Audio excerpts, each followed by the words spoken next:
జై భారత్ రాజ్యాంగం తోటి భారతీయులందరికీ నమస్కారాలు తెలియజేస్తూ, మిత్రులరా, నిన్నటి రోజున అంటే 30/3/2026 మంద కృష్ణమాదిగ అనేటువంటి ఆయన ప్రెస్ మీట్ పెట్టి తన ఇష్టం వచ్చినట్టు మాట్లాడాడు. ఈ దేశంలో ఇక్కడ అసమానతలు ఉన్నాయి, మమ్మల్ని అనగదొక్కారు, లేకపోతే ఇలా తొక్కారు, అలా తొక్కారు. ఈ దేశంలో బ్రాహ్మణులాగా లేకపోతే అలాగా అగ్రవర్ణాల వాళ్ళని ఇతను నోటుకు వచ్చినట్టు మాట్లాడేది అనేది ఇక్కడ అందరూ తెలుసుకోవాల్సినటువంటి అవసరం ఉంది. ఎందుచేతనంటే ఏదైతే కోర్టు ఎస్సీ రిజర్వేషన్, ఎస్సీ హోదా ఏదైతే ఉన్నదో దాన్ని క్రైస్తవ మతం సేకరించినటువంటి వాళ్ళకి అది వర్తించదు అని చెప్పేసి ఖచ్చితంగా చెప్పినటువంటి తీర్పు. ఈ తీర్పు అనేది కోర్టులు ఎలాగా తీర్పిస్తారు? వీళ్ళు మాకు అలాగెందుకు ఇస్తారు, మాకు ఎలాగుండాలి, మాకు అలాగుండాలి, మాకు నచ్చినట్టు ఉండాలి అనేటువంటి ద్వారాపణ మాట్లాడేటువంటి తీరి మాట్లాడుతూ తిని ఇష్టం వచ్చినట్టు మాట్లాడాడు. రాజ్యాంగం ఏదైతే చెబుతున్నదో అదే అక్కడ కోర్టులో తీర్పు జరిగింది. బాబాసాహెబ్ అంబేద్కర్ ఒక మాట చెప్పారు. ఆయన ఈ దేశంలో విదేశీ యొక్క మతాల వంక చూసి లేనిపోయినటువంటి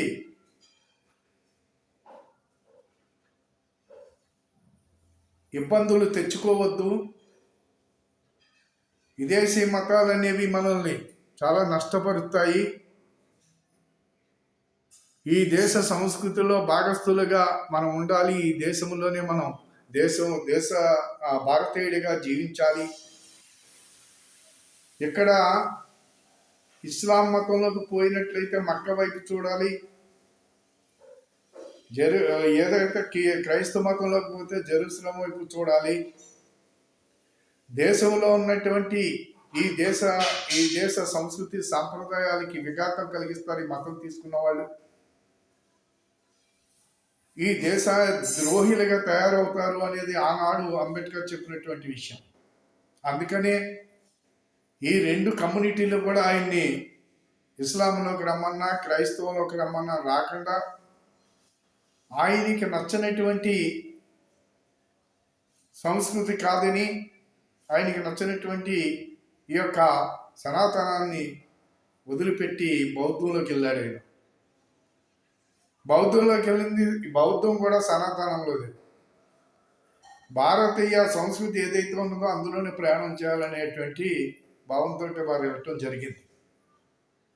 ఆయన రోజుని రాజ్యాంగంలో ఎవరైతే క్రైస్తవ మతం క్రైస్తవులు కానివ్వండి, ముస్లింలు కానివ్వండి, వాళ్ళ వాద ఉండదు, మతం మారితే అని చెప్పి ఈ యొక్క ఎస్సీ వాదాన్ని ఎస్సీలు మాత్రమే దీన్ని అనుభవించడానికి అర్హులని చెప్పినటువంటి సంగతి వీళ్ళందరూ మర్చిపోతున్నారా? జై భీమ్ అంటూ అంబేద్కర్ని అడ్డం పెట్టుకుని ఒక పక్క నుంచి మతం మారి దొంగ పేర్లు పెట్టుకుని ఇప్పుడు ఏదైతే మంద కృష్ణమాదిగ ఏలియా అనే పేరు ఉంటుందనేది చెబుతున్నారు.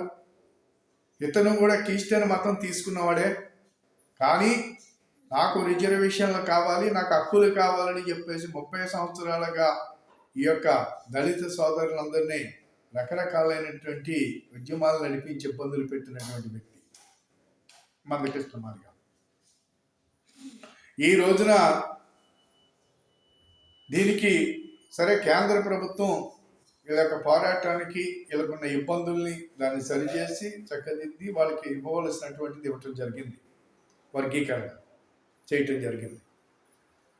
అయితే ఇతనిలో ఏదో గొప్పవాడిగా ఇతన్ని తీసుకెళ్లి పద్మశ్రీ ఇవ్వటం కూడా జరిగింది. ఇది ఒక పెద్ద తప్పు అని చెప్పేసి ఈ రోజున అనేక మంది భావిస్తూ ఉన్నారు.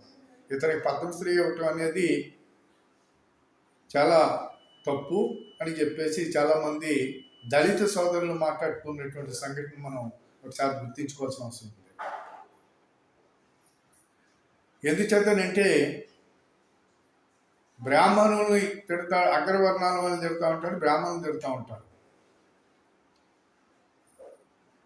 ఇప్పుడు కోర్టు ఏదైతే తీర్పు ఇచ్చిందో ఈ తీర్పు తినకు అంగీకారం కదంటే, తినకు అంగీకరించినట్టు కోర్టులు తీర్పులు ఇస్తాయా, లేకపోతే తినకు అంగీకరించినట్టు రాజ్యాంగాన్ని రాయాలా, లేకపోతే తినకు అంగీకరించినట్టు ఏంటి? అసమానతలు అంటే ఏమిటి?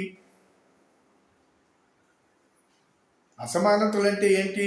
అణగదొక్కటం ఏంటి? నీ ఆస్తులు దొబ్బేశారా, నీ అంతస్తులు దొబ్బేశారా, లేకపోతే నీది ఏదైనా దొబ్బేశారా నిన్ను అణగదొక్కటానికి? కుల వివక్ష అంటున్నావు, నిన్ను ఏం చేయాలి?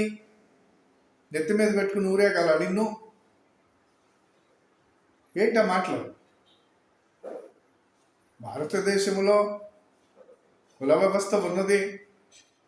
చాతుర్వర్ణ వ్యవస్థని రకరకాలుగా మీలాంటి వాళ్ళందరూ ఎవరిష్టం వచ్చినట్టు వాళ్ళ కులాల పేర్లు, వృత్తుల్ని కులాల పేర్లుగా రకరకాలుగా మేము ఆ కులం, మేము ఈ కులం, మాకు ఆ హోదాలు కావాలి, మాకు ఈ హోదాలు కావాలని చెప్పి మీరు పెట్టుకున్నారే తప్ప ఈ కులాలు ప్రభుత్వాలు పెట్టినయా?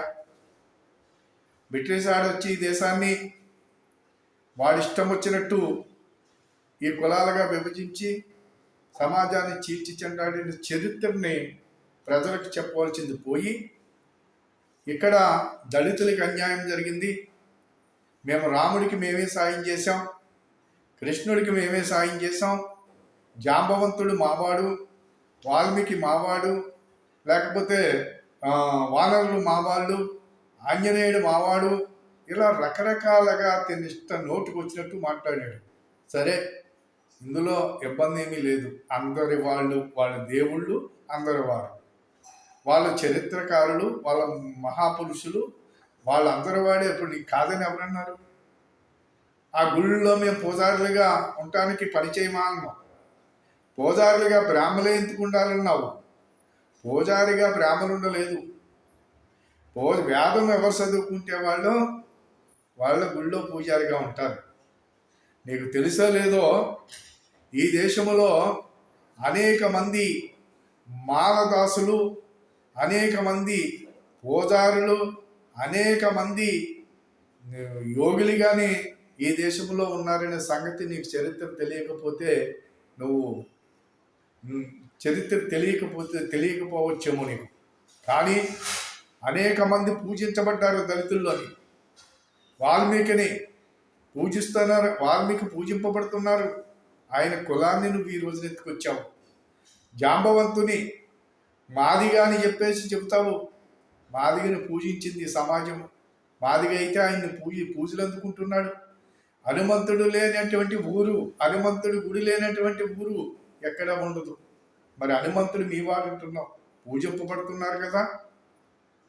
మరి సుగ్రీవుడు మావాడు అంటావు, పూజింపబడుతున్నారు కదా.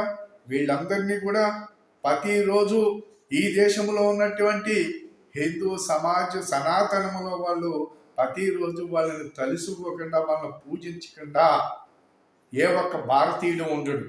భారతీయుడు కానటువంటి నీలాంటి వాడు ఎవడన్నా ఉంటే పూజించడు. క్రైస్తవ మతంలోకి వెళ్ళిపోయాం, మాకు ఎందులో తక్కువ చేసి చూశారు నీకు? నువ్వు అనుకున్న వాళ్ళందరినీ పూజిస్తున్నారు కదా. మరి అందరూ నీ వాళ్ళు అయినప్పుడు నీ మామలు బావలు అని చెబుతున్నావు. మరి నీ మామలు బావలు అనుకున్నప్పుడు వాళ్ళని వదిలిపెట్టి ఎవడో ఎక్కడో ఏదో దేశం నుంచి వచ్చినటువంటి దేవుణ్ణి నువ్వు ఎందుకు పూజిస్తున్నావు? నీకు చిగ్గుండాలి కదా, నీకు బుద్ధి ఉండాలి కదా. ఏం మాట్లాడుతున్నావు నువ్వు? క్రైస్తవ మతం తీసుకున్నావు. క్రైస్తవ మతం నా ఇష్టం, మతం తీసుకుంటాను, నా ఇష్టం, నా కులం, నేను రిజర్వేషన్ పొందుతాను, నేను పోరాటం చేస్తాను, నేను అగ్రవర్ణాల వాడిని తిడతాను. అగ్రవర్ణాల వాళ్ళు నోరు మూసుకుని ఎందుకులే చేయడా అని చెప్పి ఎవరి కాళ్ళు తుడుసుకుపోతున్నారు కాబట్టి మీ ఆకలి సాగిపోతున్నాయి. నువ్వెవడు అగ్రవర్ణాలు అంటానికి? అగ్రవర్ణాలు వాళ్ళు ఈ ఆస్తులు ఏమైనా దొబ్బేశారా? లేకపోతే ఈ దేశాన్ని ఏమైనా దోచుకున్నారా? ఏం మాట్లాడుతున్నావు? నువ్వెలా బతికారో అందరూ అలాగే బతికారు. అందరూ నువ్వు చేసేటువంటిది ఎవరి కాళ్ళు, ఎవరి కష్టంతో వాళ్ళు పైకి వస్తూ ఎవరి యొక్క భవిష్యత్తుల్ని వాళ్ళు మ్, నిర్ణయించుకుంటూ ముందుకెళ్తున్నారు. మరి నీకేంటి? నిన్ను ఈ రోజు కూడా 75 సంవత్సరాలు స్వతంత్రం వచ్చి రాజ్యాంగం అనేక రకమైనటువంటి సౌకర్యాలు కల్పించింది. నువ్వు చెప్పేటువంటి ఎస్సీ ఎస్టీ బీసీలకి అనేది ఎస్సీ ఎస్టీలని నువ్వు చెప్పేటువంటి వాళ్ళకి ఉచిత చదువు, ఉచిత భోజనము, ఉచితంగా బట్టలు, చదువుకోవడానికి, అలాగే చదువుకున్న తర్వాత ఉద్యోగాల్లో రిజర్వేషన్. ఏమి కావాలి నీకు? అగ్రవర్ణాల వాళ్ళలో 70-80 మార్కులు వస్తేనే కానీ దిక్కు లేదు. నీకు 30 మార్కులతోటి నువ్వు ఉద్యోగం పొందినటువంటి సంఘటన ఈ కమ్యూనిటీల్లో మరి రాజ్యాంగం కల్పించింది కదా. దాన్ని ఎవరైనా అగ్రవర్ణాల వాళ్ళు వ్యతిరేకించారా? నీ బతుకు గురించి ఏమన్నా మాట్లాడారా? నీకు వచ్చి నువ్వు తినేదాని గురించి ఎవరైనా అన్నారా? ఇంకా అనేక మంది గ్రామాల్లోనే చూసుకున్నటువంటి దళిత వర్గాలు కానివ్వండి, అక్కడ దళితులు అని అది ఇంకోటని ఎవరు చూడరు. కానీ నువ్వు మీలాంటి వాళ్ళు నాయకులయ్యి గ్రామాల్లో చిచ్చులు పెట్టి, మీరు ఇక్కడ కులాల మధ్య చిచ్చు చెప్పినటువంటి నాయకులు నీలాంటి వాళ్ళు 3 మంది ఉన్నారు ఈ దేశంలో. నీ పబ్బం గడుపుకుంటం గురించి 1,000 కోట్లు 100 కోట్లు సంపాదించుకున్న వాళ్ళు ఉన్నారు అనేక మంది. ఎందులో తక్కువ? ఈ దేశాన్ని పాలించటంలో తక్కువ? ఈ దేశంలో రాష్ట్రపతులుగా, ఈ దేశంలో అనేక మంది మంత్రులుగా, ఈ దేశంలో స్పీకర్గా ఏమి కావాలి? ఏమి ఇవ్వట్లేదు మీకు. దేని గురించి మాట్లాడుతున్నావు నువ్వు? అగ్రవర్ణాల వాళ్ళు డోరు ముచ్చు కూర్చుంటున్నారు నేనా నీ ఉద్దేశం? పట్టించుకోకుండా క్రైస్తవ మతంలో వెళ్ళినటువంటి వాడికి బీసీసీ ఖచ్చితంగా దాని గురించి కూడా ఎవరు పట్టించుకోకపోవటం వల్ల అందులో క్రైస్తవ మతంలో ఉంటున్నారు, ఉద్యోగాలు పొందుతున్నారు, అమాయకులైనటువంటి దళితులను మోసం చేస్తున్నారు. నువ్వు మతము తీసుకున్న తర్వాత ఒక దేవుడు అనే కాన్సెప్ట్ తోటి నువ్వు వెళ్ళి బైబిల్ పట్టుకున్న తర్వాత నువ్వు దేవుణ్ణి మోసం చేయకూడదు. ఖచ్చితంగా నేను క్రిస్టియన్ అని చెప్పేసి అక్కడ నువ్వు ఖచ్చితంగా మామూలుగా నిన్ను నిరూపించుకోవాలి. నిరూపించుకోవటం మానేసి నేను చర్చికి వెళ్తాను, నేను విదేశీ యొక్క ఫండ్స్ అందుకుంటాను, నేను ఇవన్నీ చేస్తూ ఉంటాను, నా ఇష్టం వచ్చిన నేను తిరుగుతాను, నాకు హక్కులు ఉన్నాయి. బాధ్యతలు లేవా నీకు? ఈ దేశ సంస్కృతిని, ఈ దేశ సాంప్రదాయాన్ని, ఈ దేశాన్ని గౌరవించవలసినటువంటి అవసరము నీకు లేదా? ఆ బాధ్యతలు లేవా? మీకు బాధ్యతలు తెలియవా? హక్కులు తెలుసా మీకు? ఎవడు ఇష్టం వచ్చినట్టు నోరు పాడేసుకుంటున్నారే మీరెవరు తిట్టడానికి? ఈ దేశానికి అన్న నువ్వు గొప్పవాడవా? నువ్వు ఉద్ధరించావా? బేపనోడు అంటావేంటి? నువ్వు మాట్లాడితే బేపనోడు అంటావేంటి? ఈ రోజున ఈ దేశాన్ని సర్వశక్తులు వడ్డి తన ప్రాణాన్ని పణంగా పెట్టి ఈ దేశాన్ని చాలా చాలా చాలా అనేక ప్రమాదాల నుంచి కాపాడుతున్నటువంటి వ్యక్తి అజిత్ దోవల్ గారు ఎవరైతే ఉన్నారో ఆయన బ్రాహ్మణుడు అనే సంగతిని మర్చిపోకు. ఈ దేశానికి స్వతంత్ర పోరాటంలో ముందుండి పోరాడినటువంటి వాళ్ళు అగ్రవర్ణాలు అనే సంగతి మర్చిపోకు. ఏం మాట్లాడుతున్నావు నువ్వు? అయినప్పటికీ సమానత్వం ఉండాలని చెప్పి అందరూ భావించారు కాబట్టి అంబేద్కర్ ఇచ్చారన్న అంబేద్కర్ కాదు. 290 మంది, అందులో 12 మంది స్త్రీలు ఉన్నారు. ఇంతమంది రాజ్యాంగ కమిటీలో వాళ్ళందరూ నిర్ణయించింది సమానత్వం కావాలని. 10 సంవత్సరాలు రిజర్వేషన్ కల్పిస్తే 75 సంవత్సరాలైన ఈ పాలకులు వాళ్ళ పబ్బం గడుపుకుంటం గురించి ఆ రిజర్వేషన్ కంటిన్యూ చేయటమే వీళ్ళు చేసిన పెద్ద తప్పు, అగ్రవర్ణాలకు చేసినటువంటి పెద్ద ద్రోహం అని చెప్పి నేను ఖచ్చితంగా చెప్పగలను. బాబాసాహెబ్ అంబేద్కర్ చేసిందే కదా, ఆయన రాజ్యాంగాన్ని ఫాలో అవ్వాలి కదా. ఫాలో అవ్వరు. ఎవరి మీద మీరు దాడి చేస్తారు? ఎక్కడన్నా హిందూ మతం మీద దాడి చేస్తున్నారు, సనాతనం మీద దాడులు జరుగుతున్నాయి మీ వల్ల, మీరే చేస్తున్నారు. ఎక్కడన్నా అగ్రవర్ణాల మీద దాడి చేసేది మీరే. మీకు అనేకమైనటువంటి చట్టాలు కల్పించినటువంటిది, ఎక్కడ ఇబ్బందులు లేకుండా మీకు రక్షణ కల్పించాలనే ఉద్దేశంతో చట్టాలు చేసినప్పుడు చట్టాలు చేసిన వాళ్ళు కూడా అగ్రవర్ణాల వాళ్ళే కదా. చట్టాలు చేసిన తర్వాత చట్టాల ప్రకారంగా వాటిని ఎంత దుర్వినియోగం చేశారో ఇక్కడ ప్రజలందరికీ తెలియదా? అగ్రవర్ణాలకి తెలీదా? ఊరికే పున్నాన్ని అట్రాసిటీ కేసులు పెట్టి అనేక మందిని ఇబ్బందులు పెట్టారు. ఒకటి కాదు, రెండు కాదు. మీలాంటి నాయకులు తయారయ్యి సెటిల్మెంట్కి వెళ్ళి ఎవరి చేత, అమాయకుడి చేత కేసు పెట్టించి వాడికి ఏమీ లేకుండా మీరు రాజీలు చేసుకుని డబ్బులు తీసుకుని జేబులు నింపుకుని వెళ్ళినటువంటి నాయకుల్ని మాకు తెలుసున్న వాళ్ళు 3 మంది ఉన్నారు. ఇవన్నీ మానేసి మాట్లాడితే అగ్రవర్ణాలు బేపనోళ్ళు ఏంటి? ఏం మాట్లాడుతున్నావు నువ్వు? ఈ దేశంలో బాగోలేదు, ప్రపంచ దేశాల్లో అసమానతలు లేవు, ప్రపంచ దేశాల్లో అద్భుతమైనటువంటిది ఉంది. అబుదుబాయ్లో అక్కడ మామూలుగా మన ప్రధానమంత్రి గుడి కట్టారు. అబుదుబాయ్లో రాజు వచ్చి శంకుస్థాపనకు వచ్చాడు, ఓపెనింగ్కి వచ్చాడు. ఎవరి వల్ల వచ్చారు? ఎందుకు వచ్చారు? అబుదుబాయ్ అనేటువంటి ప్రాంతంలో లక్షలాది మంది భారతీయులు అక్కడ ఉన్నారు. వాళ్ళకి ఒక వాళ్ళు పూజించేటువంటి ఏదైతే సనాతనం ఉందో ఒక దేవాలయం కట్టుకోవటానికి మా వాళ్ళకి కొంత స్థానం ఇవ్వమని ప్రధానమంత్రి అడిగితే ఇచ్చారు. అక్కడ కట్టడం జరిగింది. నీ ఇష్టం వచ్చినట్టు భారతదేశంలో ఈదికి ఒక చర్చి కట్టలేదు. ఇక్కడ కడితే తన్ని తవ్వుతారు. అక్కడ నువ్వు వెళ్ళు, క్రిస్టియన్ గురించి పక్కన పాకిస్తాన్లో మాట్లాడు, బంగ్లాదేశ్లో మాట్లాడు. పైనుంచి చర్మం మొలిచేసి పంపుతారు వాళ్ళు. ఎందుకు వెళ్ళవు? అక్కడ చైనాలోకి వెళ్ళు. ఈ దేశాలన్నీ బాగున్నాయని చెబుతావా? భారతదేశంలో అసమానత అని చెబుతున్నావా నువ్వు? ఏం మాట్లాడుతున్నావు నువ్వు? అమెరికాలో ఉళ్ళు కట్టుకుంటున్నారు. అమెరికాలో ఏమన్నా కట్టొద్దన్నారా? అమెరికాలో ఏమన్నా కుల వివక్ష ఉందా? ప్రపంచమంతా కుల వివక్షతోటి జరుగుద్దనే సంగతే. కులాలు ప్రపంచవ్యాప్తంగా కులాలు ఉంటాయి. వాటిని మార్చటం ఎవరి తరము కాదు, నువ్వు కాదు కదా, భగవంతుడి దిగి వచ్చిన మారబోయినాడు. 2 కారణాలతోటి ఇది మతపరంగా కులపరంగా పోరాటాలు జరుగుతున్నాయి. క్రైస్తవ మతంలోకి అక్కడ దొరికింది శిక్ష, అక్కడికి వెళ్ళారని చెప్తున్నా. మరి వెళ్ళినప్పుడు నీకు ఇబ్బంది ఏంటన్నారు? ఎవరైనా వద్దన్నారా? నువ్వు వెళ్ళు, అక్కడ అనుభవించు. దాన్ని అక్కడికి వెళ్ళి యేసుప్రభుని మోసం చేస్తాను. నేను క్రిస్టియన్ అని చెప్పుకోలేవు. ఇక్కడికి వచ్చి అక్కడికి వెళ్ళి బైబిల్ పట్టుకుంటే ఇక్కడికి వచ్చి నేను మందకృష్ణ మాదిరి అంటావు, అక్కడికి వెళ్ళి ఏలియాని అంటావు. ఏమిటి నీ కులాన్ని ఎవరు చెప్పుకుంటున్నావు? నువ్వే చెప్పుకుంటున్నావు. మాది కాదు మేము ఏమైనా కాకేసామా? మాలాని మేము ఏమైనా పిలుస్తున్నామా?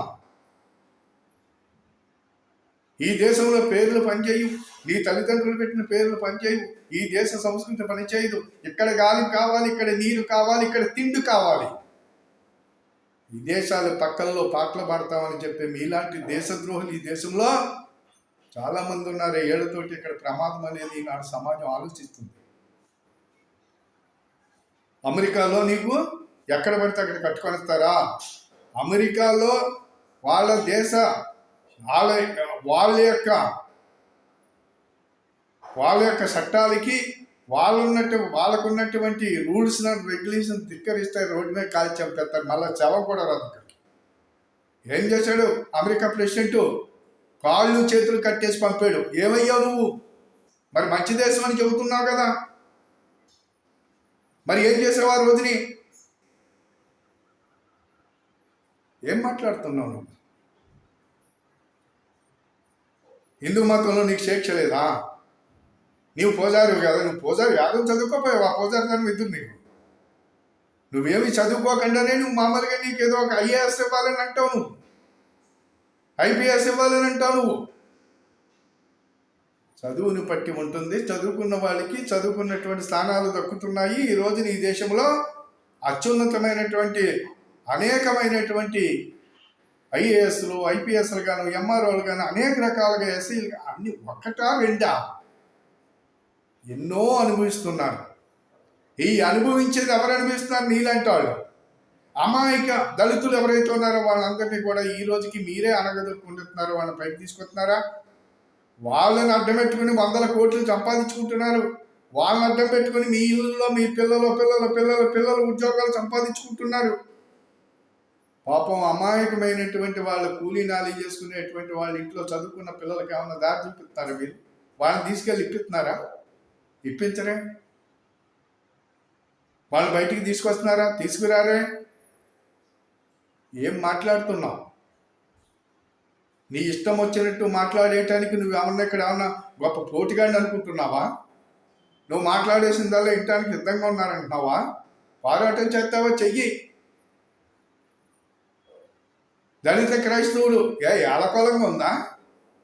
మీరే అన్ని రకాలుగా చుట్టించేసుకోవడానికి. దళితులు మనో పక్కన, క్రైస్తవులు దళిత క్రైస్తవులు, లేకపోతే ఇంకొకటి దళిత ముస్లిం. ఏంటిదంతా? రాజ్యాంగాలు మీ గురించి మీ ఇష్టం వచ్చినట్టు మీకు మార్చేసి, మీ ఇష్టం వచ్చినట్టు మీకు చేసేసి ఈ దేశంలో అగ్రవర్ణాలపైన, బ్రాహ్మణ అగ్రవర్ణాలపైన, అనేక రకాల ఈ దేశంలో ఉన్నటువంటి సంస్కృతి పైన, ఈ దేశంలో ఉన్నటువంటి సనాతనం పైన మీరు దాడి చేస్తా కూర్చుంటే వీళ్ళందరూ మామూలుగా చూస్తూ ఊరుకుంటారు అనుకున్నారా? గతం మీ ఆటలు ఇప్పుడు సాగవు. మీరు ఎక్కడ వరకు ఉండాలి, ఎంతవరకు ఉండాలి, ఏ రకంగా మీకు ఇచ్చినటువంటి ఏవైతే మామూలుగా రాజ్యాంగం కల్పించినటువంటి వాటిని అనుభవిస్తూ సరైనటువంటి మార్గంలో ఉండాలనేది మాత్రం నేను మీకు సూచిస్తున్నాను. అంతే తప్పించి ఇక్కడ ఎవరి మీద మీరే దాడి చేస్తున్నారు. మొగుడు కొట్టి మొదలుతుందని చెప్పి గ్రామాల్లోకి వచ్చేటప్పటికి కొంతమంది చదువుకున్నాం, మేము పెద్ద, మాకు చట్టాలు తెలుసు, ప్రతి ఓడి చట్టం తెలుసు, ప్రతి ఓడికి రాజ్యాంగం తెలుసు. అలాగే గ్రామాల్లోకి పోయి చంచి తగిలించుకుని గ్రామాల్లోకి పోయి మాకు హక్కులు ఉన్నాయి, మేము మత ప్రచారం చేస్తాం. అవి దాడులు కదా అయ్యి. ఇవ్వడం అసలు గ్రామాల్లోకి వచ్చి మత ప్రచారం చేయటానికి. నువ్వు మతం తీసుకో, రాజ్యాంగం కల్పించింది, నీ ఇష్టం అది. ఏం మాట్లాడుతున్నావా నువ్వు? కాబట్టి ఇలాంటి అగ్రవర్ణాల వాళ్ళందరూ కూడా ఆలోచించుకోవాల్సిన అవసరం ఆసన్నమైంది. అందరూ కూడా మీ కులాలనేటువంటి జబ్బుని పక్కన పెట్టి రోడ్డు మీదకి వచ్చినప్పుడు అందరూ హిందువుగా, సనాతనులుగా రోడ్డు మీదకి రావటం నేర్చుకోండి ఇప్పటికైనా. లేదంటే మన మీద ప్రతి గ్రామాల్లోని దాడులు జరుగుతాయి, ఇళ్ళ వల్ల నష్టాలు జరుగుతాయి. ఆ నష్టాలకి మనం బలి కాకూడదు. ఇప్పుడు వరకు బలైంది సరిపోతుంది. మాట్లాడితే మేము కుల వ్యవస్థ ఎవరన్నారు? కులరహిత సమాజము. ఇప్పుడు కులాన్ని దూషించకూడదని, కులదోషణ ఉండకూడదని చెప్పి చట్టాలు ఉన్నాయి కదా. ఇన్నాళ్ళు దూషించాడు, నువ్వే దూషిస్తున్నావు. ఇవాళ నువ్వు దూషించేది కులం కదా. నువ్వు బ్రాహ్మణుడు, ఆడు, ఈడు, కమ్మోడు, కెమ్మోడు అంటున్నావు కదా నువ్వు. మరి నిన్నే చట్టం ప్రకారంగా నిన్ను అరెస్ట్ చేయాలి. ఏ చట్టం ప్రకారంగా నిన్ను బొక్కలు వేయాలో నువ్వే చెప్పు. ఈ కులాలు కదా. మరి క్రైస్తవ మతంలోకి వెళ్ళిపోయాము.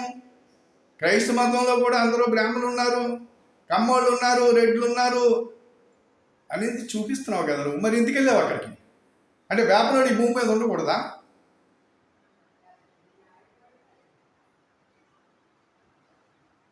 వ్యాపారుడు ఈ భూమి మీద ఉండకూడదా?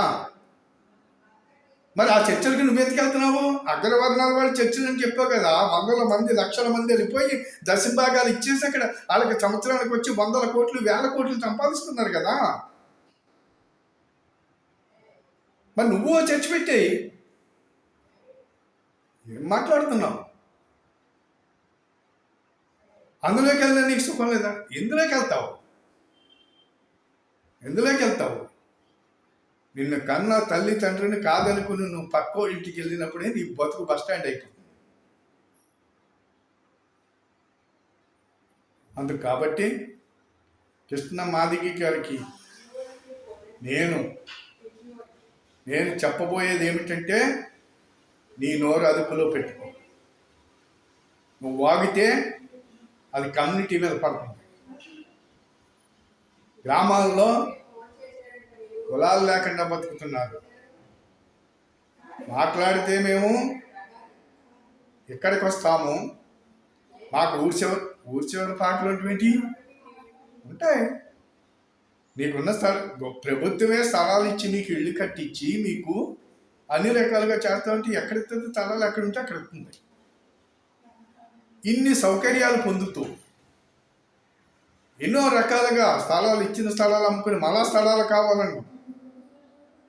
భూములు ఇస్తే భూములు అమ్ముకుని మళ్ళా భూములు కావాలంటాం. ఇవన్నీ మామూలుగా ఈ రోజు స్వతంత్రం వచ్చిన కానించి మేము అన్ని చూస్తూ ఉన్నాము కదా.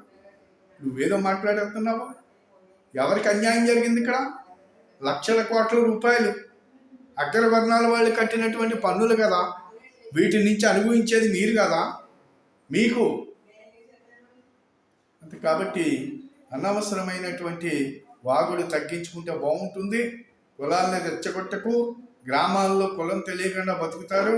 అలాంటి చోట చర్చిలు పెట్టి నువ్వు లేనిపోని ఇబ్బందులు తెస్తే నష్టపోయేది అక్కడ ఉండేటువంటి అమాయక దళిత సోదరుడు అనే సంగతి నువ్వు గమనించుకోకపోతే నీలాంటి వాడు దళిత వర్గం నాశనం అయిపోతుందని చెప్పేసి నేను ఈ సందర్భంగా నీకు మరీ సూచిస్తూ, మరి ఇంకా మించి నువ్వు చేసిన దేశద్రోహం మాటలు ఏవైతే మాట్లాడేవో, ప్రపంచంలో అన్ని దేశాలు మంచి, భారతదేశం చెడ్డదని ఏదైతే మాట్లాడేవో నువ్వు, భారతదేశంలో ఉన్న సుఖశాంతులు కానీ, భారతదేశము అఖండ భారతం కోల్పోయాము, ఇది కూడా ఉండదని హెచ్చరిస్తున్నావా మమ్మల్ని? భారతదేశాన్ని ముక్కలు చేద్దామనే ఆలోచన నీకు ఏమన్నా ఉందా? భారతీయుడు ఎవడో మాట్లాడు కదా అలాంటి మాట. నువ్వు భారతీయుడివే కాదు ఇప్పుడు నువ్వు మాట్లాడిన దాని ప్రకారంగా.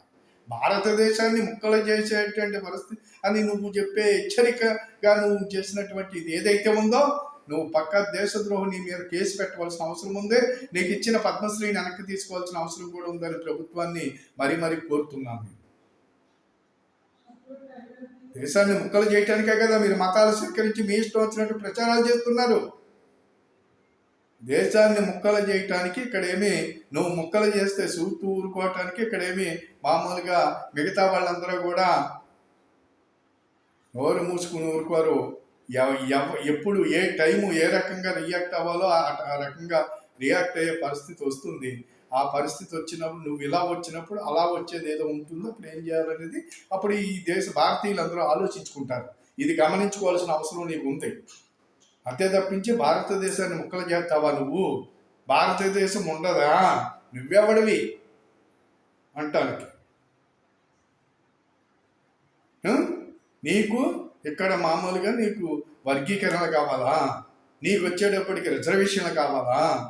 ఈ దేశానికి నువ్వు ముక్కలు చేయటానికి నువ్వు ప్రణాళికలు తయారు చేస్తావా? సరే చెయ్యి, కాలము అదే నిర్ణయిస్తుంది. మాట్లాడితే దేశంలో తగలమెట్టేస్తాం. తగలమెట్టు, ఎలా ఉంటుందో చూద్ది కానీ. రోడ్డు ఎక్కువ ఏం జరుగుతుందో చూద్ది కానీ. దేశద్రోహ కార్యకలాపాలు చేస్తే ఇక్కడ ఎవరు చూస్తూ ఊరుకోరు.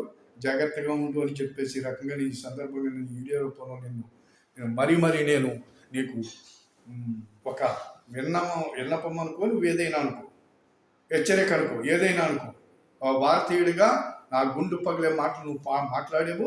ఇది దౌర్భాగ్యమైనటువంటి నీలాంటి వాళ్ళు నాయకులుగా తయారవుతున్నందుకు ఈ దేశంలో మిమ్మల్ని చూస్తూ ఈ ప్రభుత్వాలు ఊరుకోవటం చేసినటువంటి చేతకాంతం ఏదైతే ఉందో అది కూడా నేను ప్రభుత్వాలను కూడా తప్పుపడుతున్నాను ఈ సందర్భంగా. కాబట్టి మిత్రులారా, ఈ వీడియో 10 మందికి షేర్ చేయండి, సబ్స్క్రైబ్ చేయమని కోరుతూ సెలవు తీసుకుంటున్నాను. జై భారత్, జై హింద్.